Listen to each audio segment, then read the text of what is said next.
ગુજરાત વિધાનસભાને બોમ્બથી ઉડાવી દેવાની ધમકી મળી છે। અત્યાર સુધી સ્કૂલ, એના પછી સરકારી કચેરીઓ, કોર્ટ અને હવે ગુજરાત વિધાનસભાને કોણે મેલ કર્યો છે કે બોમ્બથી ઉડાડી દેશું, એ વિષય પર વિસ્તારથી વાત કરીશું। નમસ્કાર, આપની સાથે હું છું પાયલ।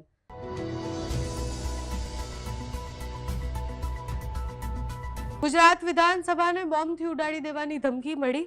9 વાગ્યાનું સત્ર હતું। એ સત્રમાંથી અત્યારે બધાને ખાલી કરી દેવામાં આવ્યા, એટલે જેટલા પણ ધારાસભ્ય હતા, મંત્રીઓ હતા, એ બધાને ત્યાંથી વિધાનસભા ખાલી કરી દેવાનું કહ્યું। બધાને એક જગ્યા ઉપર, સેફ જગ્યા ઉપર લઈ જવામાં આવ્યા।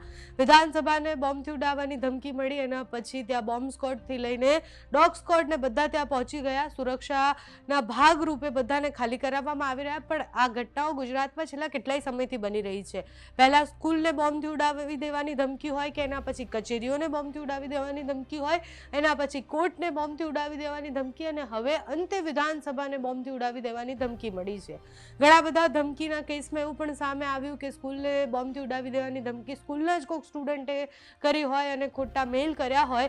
વિધાનસભામાં પણ આ મેલ જે આવ્યો છે, એ મેલ કોણે કર્યો છે, શું કર્યું છે, એની સંપૂર્ણ માહિતી હજી સુધી મળી નથી। પરંતુ ગુજરાત વિધાનસભાને બોમ્બથી ઉડાવી દેવાની ધમકી જ્યારે મળે છે ત્યારે એ ખૂબ ભયાનક છે, કારણ કે વિધાનસભા જ્યાં બધા જ મંત્રીઓ અને નેતાઓ અત્યારે હાજર હતા, સત્રનો સમય છે અને સત્રનો 9 વાગ્યાનો સમય એ પાછો ઠેલવવામાં આવ્યો છે અને બધા મંત્રી અને ધારાસભ્યને ત્યાંથી ખાલી કરી દેવામાં આવ્યા છે।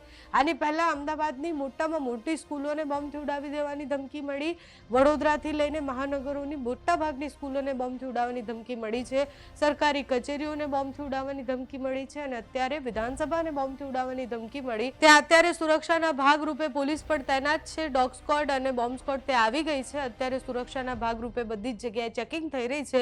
બધા ધારાસભ્યને જ્યાં ખસેડવામાં આવ્યા છે ત્યાંથી જે દ્રશ્ય સામે આવ્યા છે તેના પર કરીએ નજર। આજે જે બોમ્બ બાબતેની ધમકી મળેલી છે એ અનુસંધાને તુરંત જ બીડીડીએસની ટીમો દ્વારા જે પ્રિમાઇસીસ છે ચેક કરવામાં આવેલ છે અને હાલ ચેકિંગ પ્રક્રિયા ચાલુ છે। એ ઉપરાંત જ્યારે સમગ્ર step by step premises check કર્યા બાદ ગૃહની કાર્યવાહી રાબેતા મુજબ ચાલુ કરવાના પ્રયત્નો છે। એ આપને કહીશું, અમે મેલ આપને જાણ કરશું। મેલનો સ્ટડી કરીને આપને જાણ કરશું કોન્ફરન્સ।